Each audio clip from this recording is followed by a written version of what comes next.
Lisa talks about her independent living. At home, I imagine that you must be very organised and know exactly where everything is. I do try to be, but I think like everybody else, we lose something. I was asking my dad to fill in a form for me when they came over yesterday, and I couldn't find it for ages. But generally, I certainly try to be, yeah. Tell me, what's the most useful kitchen gadget you have then?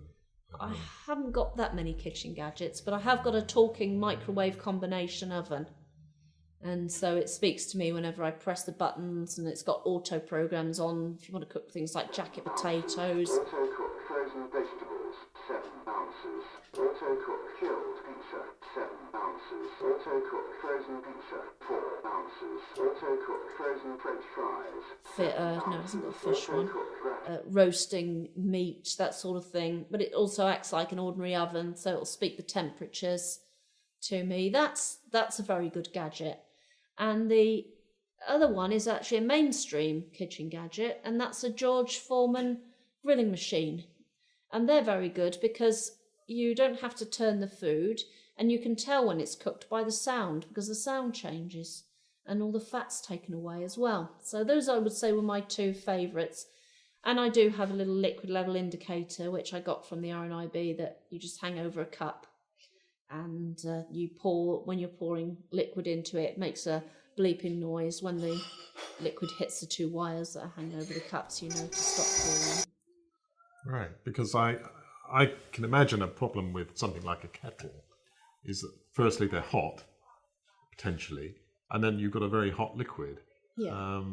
And not being able to see what you're doing with a hot liquid potentially could be quite dangerous. It is, but people do make a cup of tea with that liquid level indicator because, well, people don't really want to go through life without making a cup of tea. So if there's not one available, then do it. Now the plastic jug kettles, they don't get so hot. If I haven't got, if I have or if I haven't, I just get the spout lined up, and then I take my other hand out of the way, and then I pour. It's difficult to describe, but you just become used to it, I suppose. What about washing machine and that? Does that talk to you, or is that something you have to learn? No, the washing machine's got a Braille panel on it.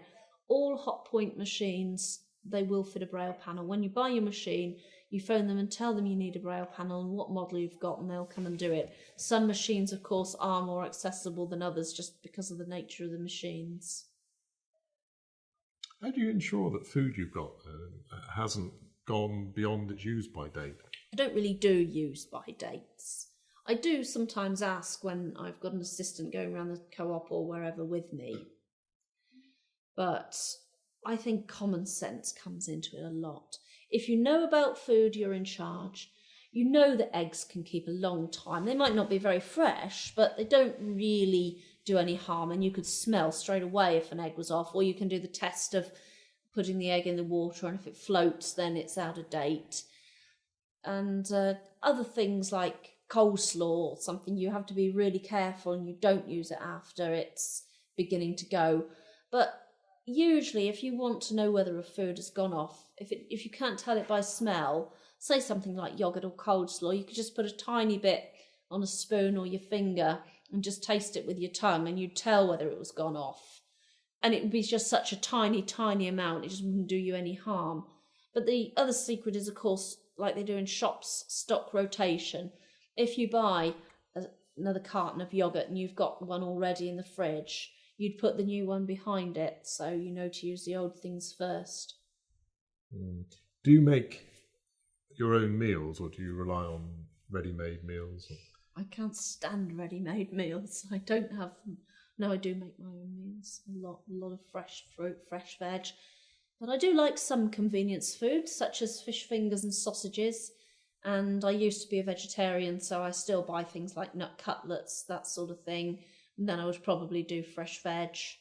Sometimes I do very simple meals, such as grill a piece of chicken and just cook some rice to go with it and put a couple of handfuls of frozen veg in the rice, and you've got a very healthy, quick meal. But I am not a health bore. If chocolate and ice cream finds its way into my house and some cake, it doesn't stay there very long, let's say. Right. What other similar gadgets do you have that might help you in your independent living? There's a very good gadget called a pen friend. This is one of the labelling gadgets. And it's like a great big pen or a small microphone.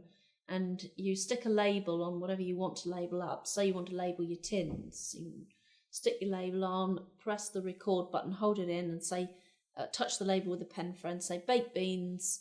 And then the next time you want to read what it is, you literally touch the label with the pen friend.